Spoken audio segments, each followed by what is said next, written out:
All right, welcome back. If you're new to our channel, hey, do us a favor, hit that like and subscribe button, and let's jump into this video. We already did the first, I think, 1 through 20 in the Lenormand deck. So what we're going to do now is talk about 21 through 36. I'm not going to go over some of the things we talked about in the first video. I'm just going to jump right into the meanings. So in card 21, this is mountains. With mountains, you're talking about obstacles primarily. It's talking about obstacles and problems and challenges and personal issues and issues within your job, maybe issues within your relationship, all of these things that you have to overcome and move past. So the big thing when you're looking at mountains is think of it and look at it as yourself trying to climb over this mountain, because it is this massive thing that you have to get past. It can also, like I said, can talk about it on a mundane level, but also on a mental, spiritual, emotional, and psychological level. All of these problems, all of these things that you have to overcome. That is mountains in a nutshell. So number 22 is path, ways, or crossroads. Now, I've seen this card projected in all of these different ways, either as a road, as a crossroad, or just simply like a road that you're traveling down. And that is very much self-explanatory, which is one of the nice things about the Lenormand. You can look at the card and get the meaning right off the bat. So when we're talking about paths, we are talking about the options. We're talking about you examining the situation and which way to go. It talks about maybe being a little bit confused and needing to figure out which direction that you want to go, whether it be with your job, with your relationship, anything where you need to make a choice. That is paths in a nutshell. All right, so number 23, you generally never want to see in a Lenormand reading is these cute little bastards right here. Mice. All right, think about it this way. Would you want mice in your house? At least wild mice in your house? Hell no. Mice carry diseases. They carry illness. They can cause you stress and anxiety. And it can, with mice, it can indicate a situation that is slowly falling apart.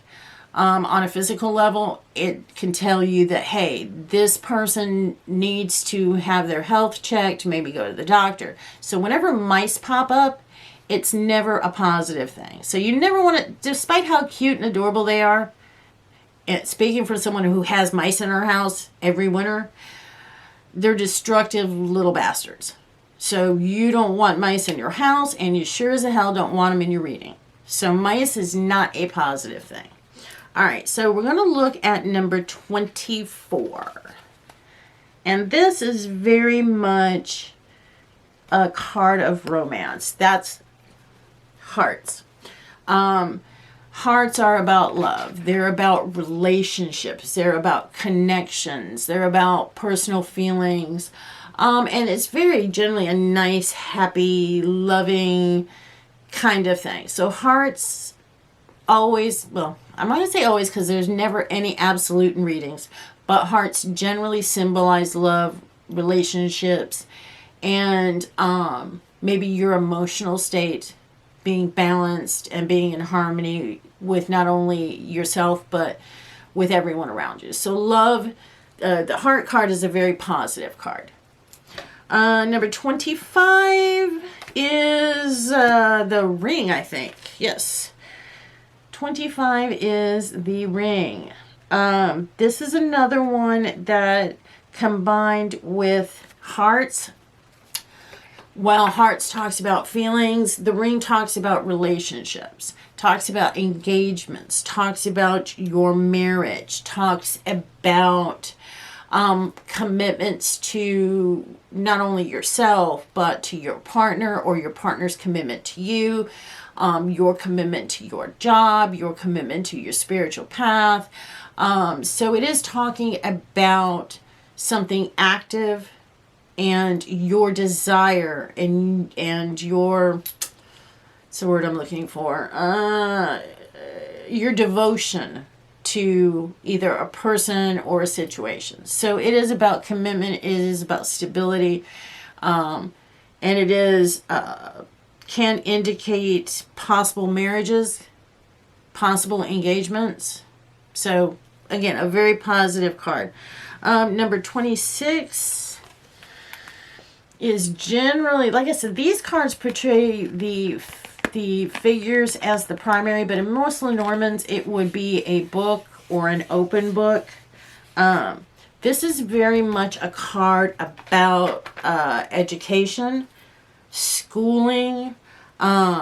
It's about knowledge and learning and opportunities.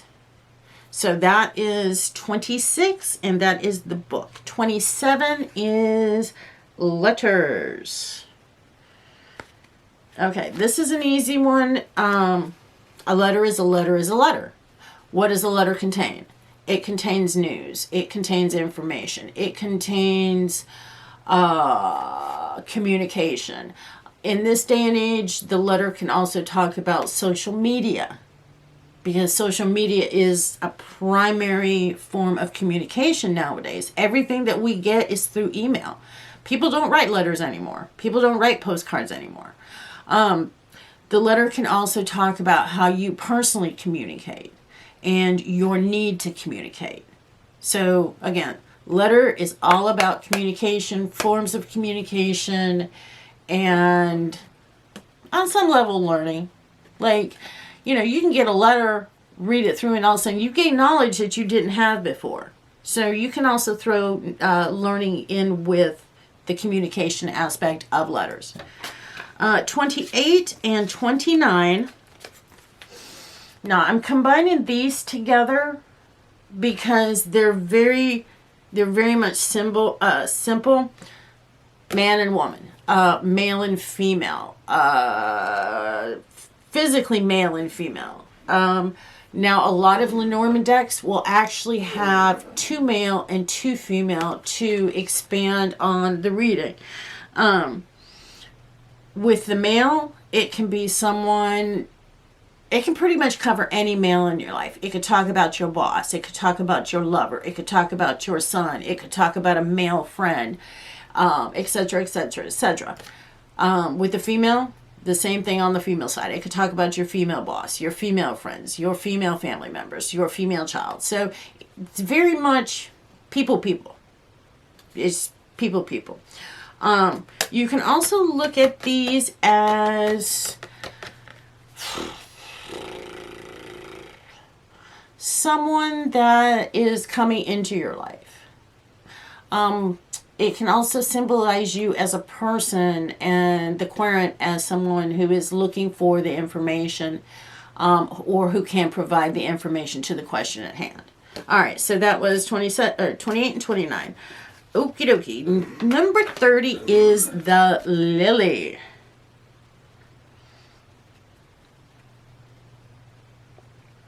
Now, I've never associated the lily with sexuality. I've associated the lily with purity. However, some people will take this card as talking about someone's sexuality. It can also talk about people stepping back out of a situation, or putting something to rest, because back in the day, the flower of choice was always, you always see somebody laying in a coffin with a lily on their chest, or holding a lily on their chest. So to me, it also can represent rest. It can represent stepping back and away from a situation, or the end of a situation. So that's the lily. Number 31 is the Sun. And much like the Sun in tarot decks, this is a very, very positive card. It talks about success. It talks about manifestations of the things that you are working towards. It can also be a very male associated card. What else? The Sun, the Sun, the Sun, the Sun, the Sun. The Sun can also symbolize everything that you've put forward, manifesting and going out. It can also be a card that tells you that, you know what, you need to put more energy behind a project because your project is what you're supposed to be doing. So it is a card of action. It is a card of success. It is a card of manifestation. And it is all around a great card to have pop up in a reading. When we move on to the Moon,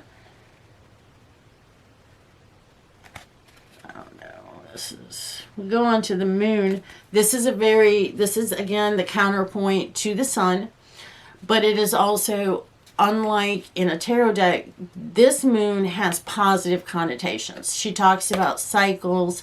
She talks about the divine feminine on a positive level. She talks about your intuition and emotion. It can talk about someone who is of a water sign. It can talk about mysteries being revealed, and it also talks about your personal spiritual knowledge. And so it is also a very positive card in contrast to the Moon in the tarot. All right, so number 33. Number 33 is keys.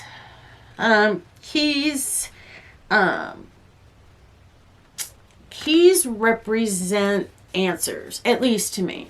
It represents having the answers to the questions, knowing and having the knowledge to solve certain situations and certain problems in your life.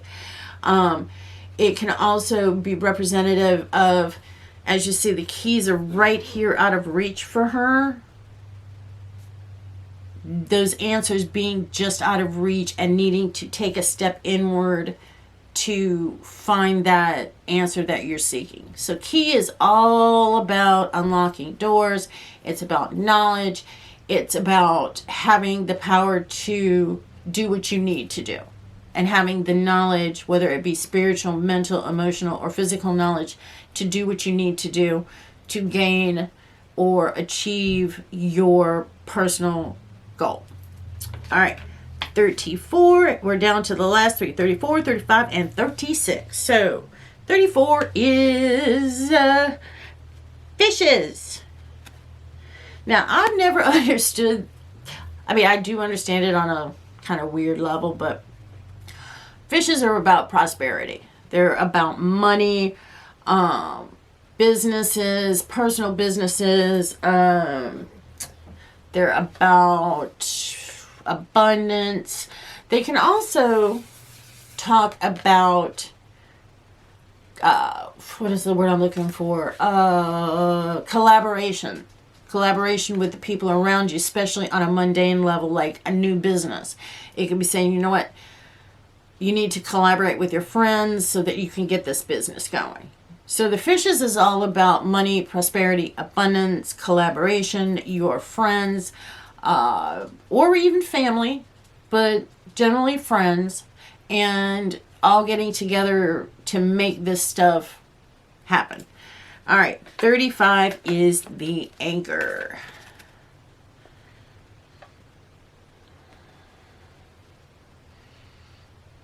Okay, now this is an interesting card because it can be taken two ways.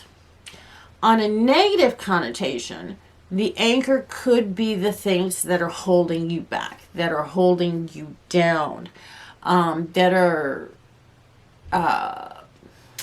stopping you from achieving your goals and what you want out of life.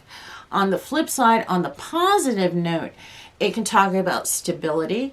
It can talk about being anchored and grounded in a good positive place.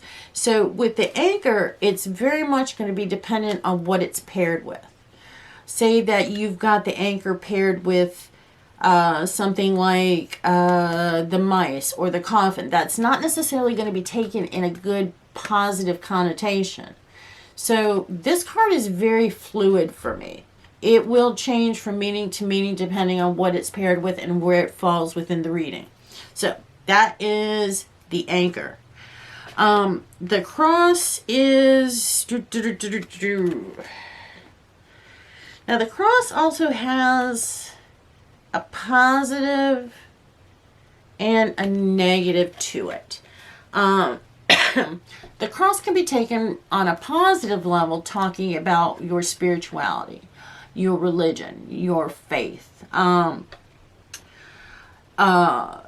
of that spiritual knowledge. On the flip side of that, it can talk about suffering. It can talk about death. It can talk about someone who sacrifices too much. It can generally indicate an unhappiness within the person that they're experiencing and that they're feeling. So, when you, like I said, when you're looking at a Lenormand deck, you know, we are dealing with the 36 card system, which is a hell of a lot easier to learn and manage than learning and managing the tarot system. I recommend when I'm talking to people that are new to divination, if they tell me, you know what, I'm having a really hard time getting the tarot down, I'm like, you know what, hey, pick up a Lenormand deck. Try reading with that first. Try learning that first. Because it is a quick and painless system to use.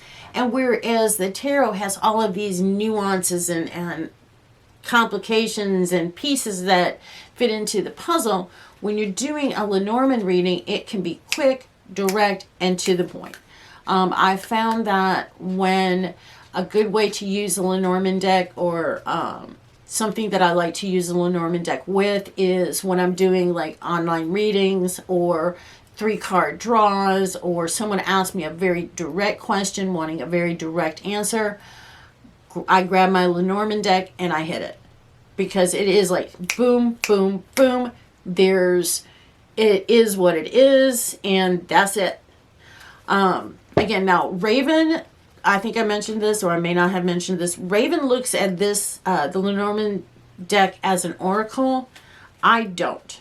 I believe it's very much like the tarot, you know, as far as all of the cards having the same meaning and not too much variation on that. So, this has been our Lenormand talk. This has been the Art Nouveau Lenormand, and this has been Deja with Twisted Sisters Mojo. Please hit that like and subscribe button, and we will see you on the next video.